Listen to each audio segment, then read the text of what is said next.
Hi everyone, welcome to another Papercraft Society Advent Day reveal. Now today we are on the 21st of December, so we'll be opening envelope number 21, and this is one from myself from Textures.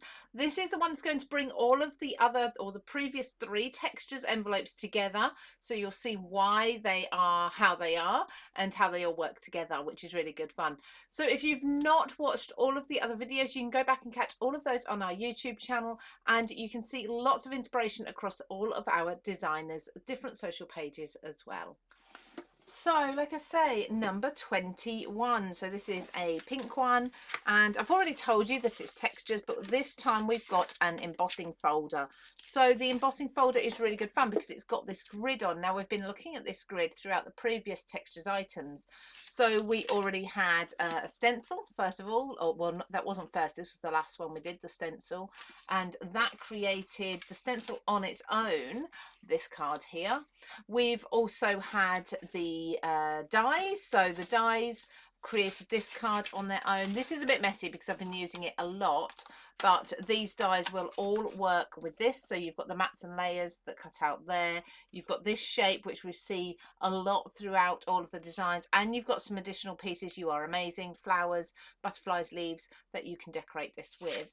And then we've also had the stamp set. So the stamp set here, best day ever and happy birthday. As you can see, I used it in this card, but these will also fit into here.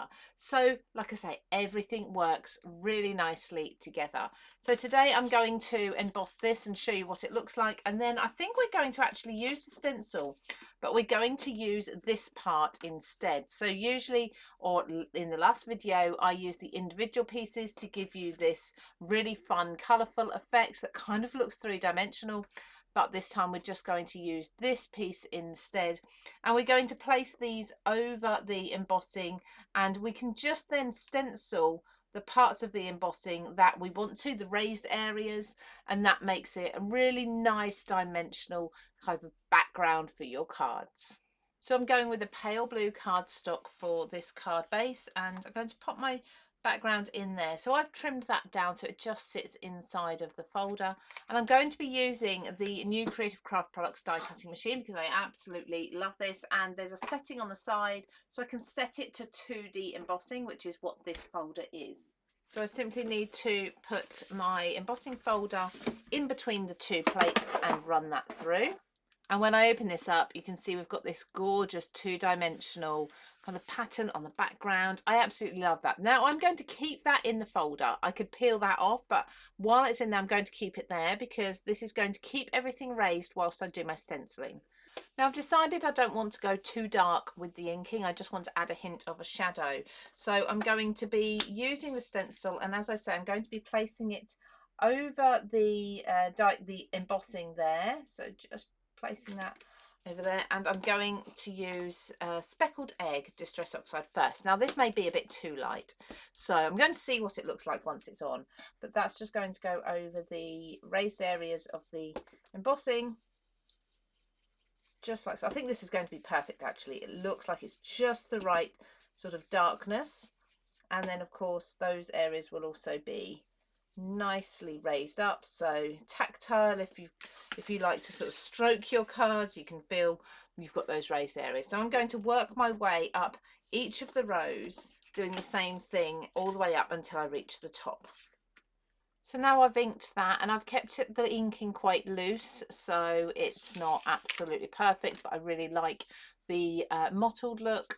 I've just picked out those raised areas, just so pretty. So now I can work on a stamped sentiment. I'm going to use happy birthday, and I'm also going to be using the dies because we've got the rectangles in there to cut the mats and layers. So I'm going to stamp the happy birthday sentiment, since I've already used the best day ever sentiment in one of my other cards during this advent. So I'm going to stamp this in black, and then I'm going to cut it out in a moment. That's actually a really nice impression, but I will just do one more just to make sure it's as deep and dark as possible.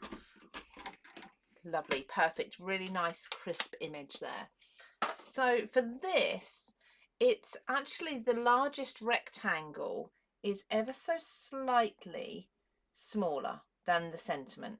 Okay, so what I'm going to do is place that where I'd like it to be and draw with a pencil just around the outside. So this is going to give me a guideline for cutting, and then I'm still going to use these two dies and create myself a really nice little frame using the two. So just using my trimmer to make sure I get this nice and neat, I'm going to cut along those pencil lines, and could even cut just outside of them, to be honest, just make it a little larger. But the die just gives me the perfect shape for the frame that's going to go over the top, so I know that all the borders will be nice and even. So that will sit in that aperture there, just over the top. In other ways, I have cut into the aperture, so as you can see here, I've cut into the front and got something behind, but this one I'm layering on top, and that's an option you've got. So now I'm going to take probably a gold mirror card, and I'm going to cut both of these dies together to create myself a nice thin frame. So this paper scrap was absolutely perfect for me to cut this frame from. By taping my dies down, I've made sure that I've got a nice even frame. And I think to make this a little bit funky, rather than putting this on perfectly straight, and as you can see, I've then got my little white border around the edge. I'm probably going to just skew it slightly. So both pieces, so just slightly offset the happy birthday logo, just the tiniest little bit, and then the same with the top frame too, in the opposite direction, so they're both slightly twisted. This also allows for, if you're not always confident putting things on perfectly straight, it hides everything. So then I'm going to take, I've got a card blank here, and this is a scalloped one, which is really pretty, and sometimes I trim the scallops off to make it a straight edge one. Today I'm not going to, I'm going to leave it like that. I am going to get some more gold mirror card out, and I'm going to create a mat to go underneath the blue and then stick all these pieces together. So I think I'm going to stop there, because this would make the perfect masculine card if I needed it, or maybe something for a child, something quite simple, quite plain. You know, when you have to give a card and you just don't know the person well enough to put a hobby or a theme on there, this would be perfect. However, there are, of course, all the stamps that you can put florals and butterflies, foliage on, plus other elements in the rest of the advent calendar that you could use also to decorate if you wanted to.